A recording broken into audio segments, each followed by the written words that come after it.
What you have to understand about rural churches, rural small churches, is that they're small. So when you've got a town like Champion with 300 inhabitants, and your church is about, I don't know, like what, 50 people? Somewhere around there, you have a youth group that involves a couple of families, and most of the kids in the youth group are related to each other. So our youth group was made up of a couple of families and me. I was old enough to be in the youth group, but most of the other kids in the group were older than I was. In our church, because there were so few youth, you know, you could be in your 20s, as long as you weren't married and you were, you know, on the backside of 40, you could be in the youth group. And so I had a great time because it meant that all of the guys in youth group were like men. And hello. And I was definitely ready for a man. So the fact that John was in his 20s was no big deal. I mean, I was pushing 16, right? It wasn't weird. And those of you in a rural setting understand that. I mean, when you're marriageable age, you're marriageable age. And, you know, if the guy's already an adult, hey. So I to be honest, okay, let's just put it out there. I didn't really think that John was possible. I mean, he sort of was up there with Mr. Bear, because what science teacher is gonna, you know, end up marrying their student?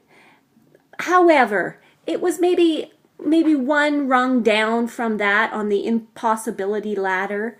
But, you know, Robert Wagner and Cherie, well, don't get your hopes up. Anyway, but I decided to do what I could, you know, to help the process along, whether it was possible or not. So I wrote him love notes. That's what I did. That is my love language. And so I would write him notes, and what I would do is in the middle of church service, I would slip out as if I had to go to the bathroom or something, and everyone's coats would be hanging in the small foyer there, and I would put the love note into John's coat, and then I would nonchalantly come back into church.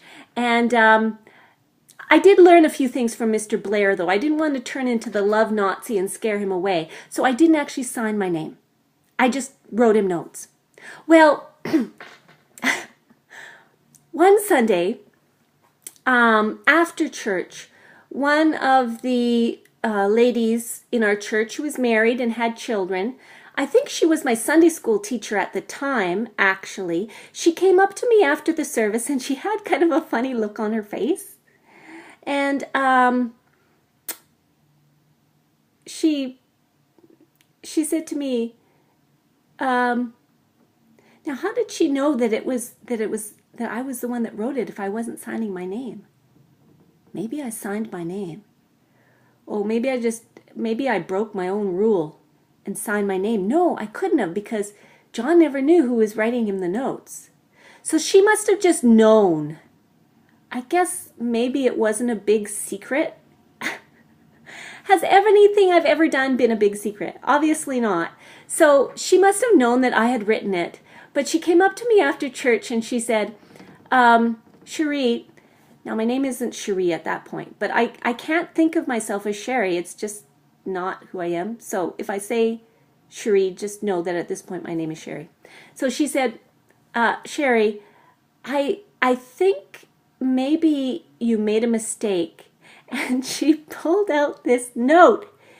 It was the love note I had written and put in John's coat pocket the Sunday before. But she pulled it out, and there it was in front of my face. And I wanted the floor to open up and swallow me.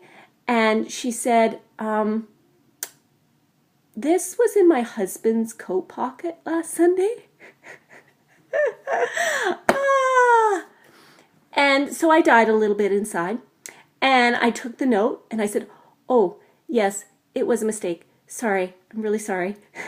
And then I slinked off. And she, from the look on her face, she was trying not to laugh her head off, but it was a priceless moment. Anyway, so John got a lot of notes in his coat. And apparently some other people did too. But most of them got to John. And lo and behold, one day it was announced that the youth group was going on a ski trip. So I went. John was there, of course, and all of his relatives. And on the way back from the ski trip, okay, I'm not going to tell you about the ski trip yet. I'm going to leave that for next time. But just let me give you this bit of advice.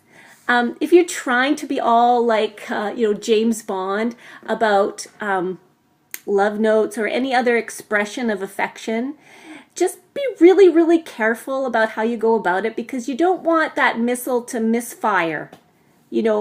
I mean, imagine if that lady hadn't taken it in stride and found it humorous.